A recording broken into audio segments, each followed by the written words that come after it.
Dobrý deň, dámy a páni. Dovoľte, aby som vás privítala na briefingu po oficiálnom stretnutí predsedu Nórskeho parlamentu pána Olemica s predsedom Národnej rady Andrejom Dankom. Pán predseda, poprosím o úvodné slovo. Ďakujem. Vážené dámy, vážení páni, je pre mňa veľkou cťou, že vás môžem informovať o veľmi priateľskom a srdečnom stretnutí s pánom predsedom Tomesenom, predsedom Nórskeho parlamentu. Ladies and gentlemen, it is a great honor for me that I have the opportunity to inform you about a very cordial and very friendly meeting with the President of the Norwegian Parliament. Napriek tomu, že Nórske kráľovstvo nie je členským štátom Európskej únie, je pre nás veľkým vzorom v oblasti dodržiavania ľudských práv, pomoci, úrovni demokracií a v celkovom fungovaní a správaní sa k okolitým štátom. Even though Norway is not a member of the European Union, it is a great example for us in how they respect human rights, how they provide support and help, how democracy is functioning in this country and all the institutions and their relations with the neighboring countries.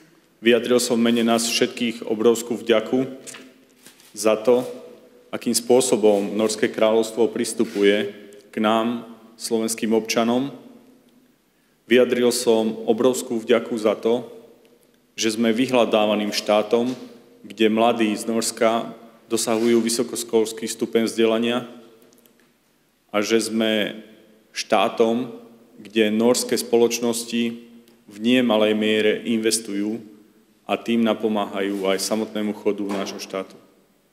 I express my gratitude how Norway approaches Slovakia and how what an attitude is towards Slovakia, and also I expressed great gratitude that we are a country sought by students from Norway who come to Slovakia to receive their education, and also many companies from Norway invest in Slovakia, which helps our economic development. Som presvedčený, že týchto pár dní, ktoré spolu strávime, budeme mať priestor predstaviť našu krásnu krajinu, náš štát. Navštívime pár významných miest, osobitne sa teším zajtra na návštevu múzea v Seredi holokaustu. I'm convinced that during this 2 days we'll have plenty of opportunity to present our country, and we'll be visiting some other places. In particular, I'm looking forward tomorrow to the visit of Sered, the Holocaust Museum.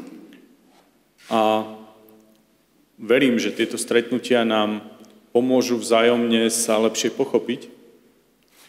A tým, že Slovensko bude v druhej časti tohto roka predsedníckym štátom pri predsedníctve Rady Európskej únie, možno aj niektoré otázky a oblasti, ktoré budú na srdci aj našim priateľom z Nórska, otvoriť a tlmočiť našim partnerom v rámci Európskej únie.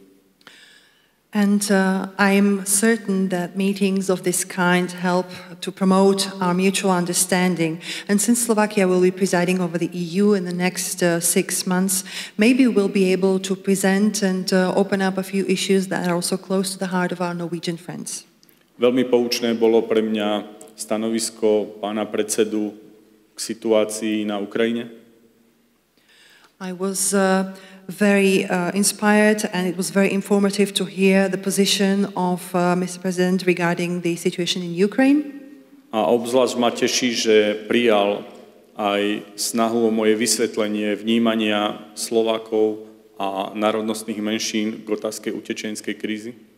Also, I explained the attitude of Slovakia and Slovaks towards the refugee and the migration wave, and that was also well received.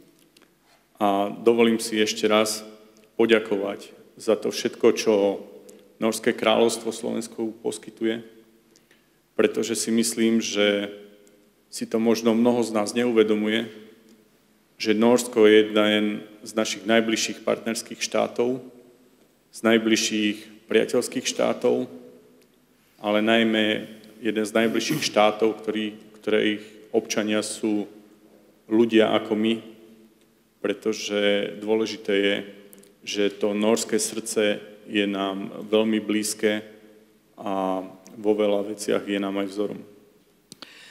Once again, I would like to thank Norway for all its assistance and help that we have received, because I think many people are not even aware that Norway is one of our strongest and closest partners and friends, and the people of Norway and Slovakia are very similar and have similar attitudes in their hearts. Ďakujem ešte raz, pán predseda. Thank you. So thank you very much for the kind words, and thank you very much for this warm welcome to Slovakia. Ďakujem veľmi pekne za milé slová a za srdečné prijatie tu na Slovensku. I really want to underline the fact that our two countries have a very good connections and very good relations. A ja by som chcel vyzdvihnúť, že naše krajiny majú naozaj výborné vzťahy. And I look forward to the meetings that will take place in the next 2 days, where we will discuss important European questions. A teším sa na stretnutia v nadchádzajúcich 2 dňoch, kedy budeme diskutovať o dôležitých európskych záležitostiach. Of course, the fact that Slovakia will have a leadership in the European Union makes it especially important for us to keep up the good relations.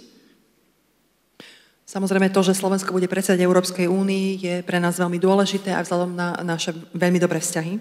And not being a member of the European Union makes it, of course, very important for us to be included in discussions in the different programs that the EU has, and I'm happy to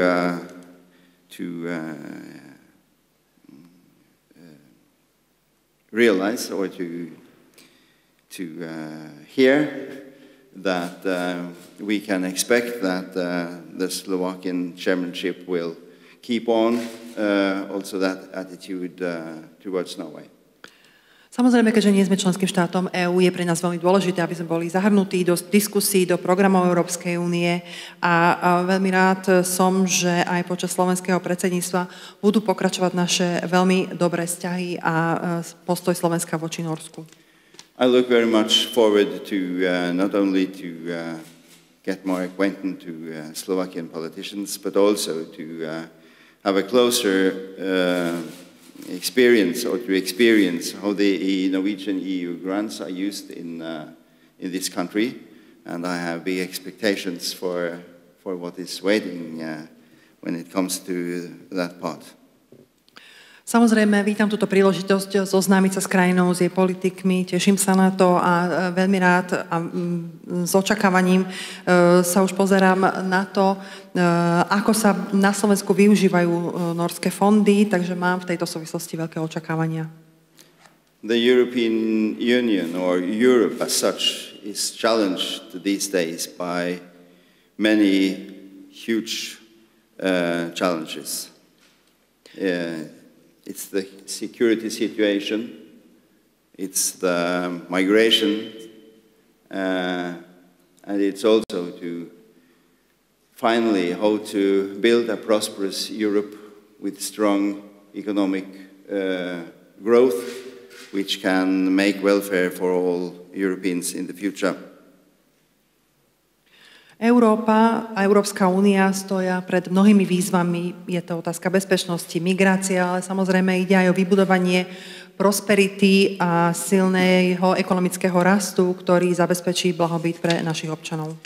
So being a small country in the corner of Europe, we think it's very good that Slovakia is going to have the chairmanship in the European Union.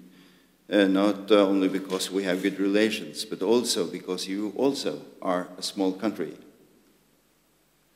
Keďže sme malá krajina na kraji Európy, tak sa veľmi tešíme na to, že Slovensko bude mať predsedníctvo, nielen preto, že máme výborné vzťahy, ale aj preto, že ste tiež takouto malou krajinou. And small countries has to find its way with a certain kind of pragmatism, which I think is what Europe needs today. And I really look forward to see how you will deal with your chairmanship. So thank you very much. No a malé krajiny samozrejme musia pragmaticky pristupovať k svojim aktivitám, takže sa veľmi teším na to, ako budete predsedať Európskej únii. Poprosím otázky k téme teatri. Oravová teatri mám otázku spoločnú pre oboch pánov. Pán predseda Danko, chcem sa spýtať, či sa budete uchádzať o podporu pre pána Lajčáka do funkcie šéfa OSN a pána predsedu Nórskeho parlamentu, či môžeme rátať s podporou Nórska. Ďakujem. The question is for both gentlemen. First to the Speaker of the Slovak Parliament, whether he will be asking for support to the candidacy of Mr. Lajčák for the top post at the United Nations. And if so, will you, Mr. President of the Norwegian Parliament, be able to provide such support for this candidacy? Well, a very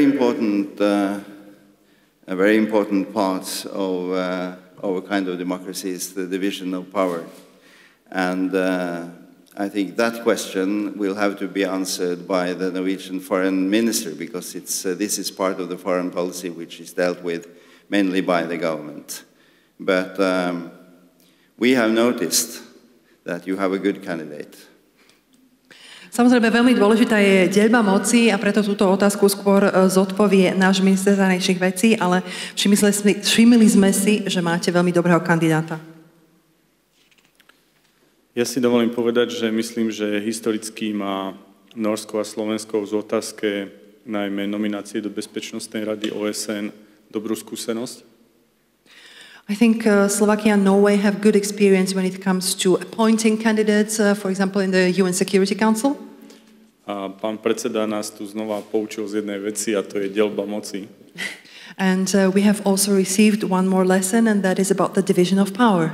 A to povedal človek, ktorý je predstaviteľ kráľovstva, ktorý má 200-ročnú tradíciu a funkčné demokratické mechanizmy. And we have heard this from a representative of a kingdom that has a 200-year of history in building democracy and functional democratic processes.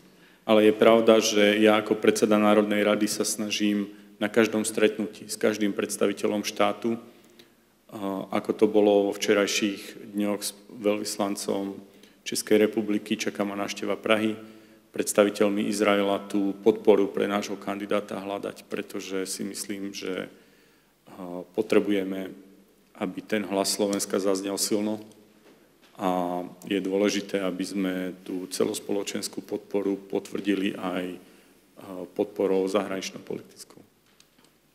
But as a speaker, I always talk about potential support to our candidate, as I did yesterday with the ambassador of the Czech Republic, and visit to Prague is on my agenda in the next future, and Israel, will be discussing this. I think it's very important to ask for support for our candidate. We need a strong voice of Slovakia, and this is why we bring this issue up. Ak nie sú ďalšie otázky, ďakujeme veľmi pekne a tiež sa tešíme na vašu zajtrajšiu účasť v Múzeu holokaustu v Seredi. Ďakujem. Thank you very much.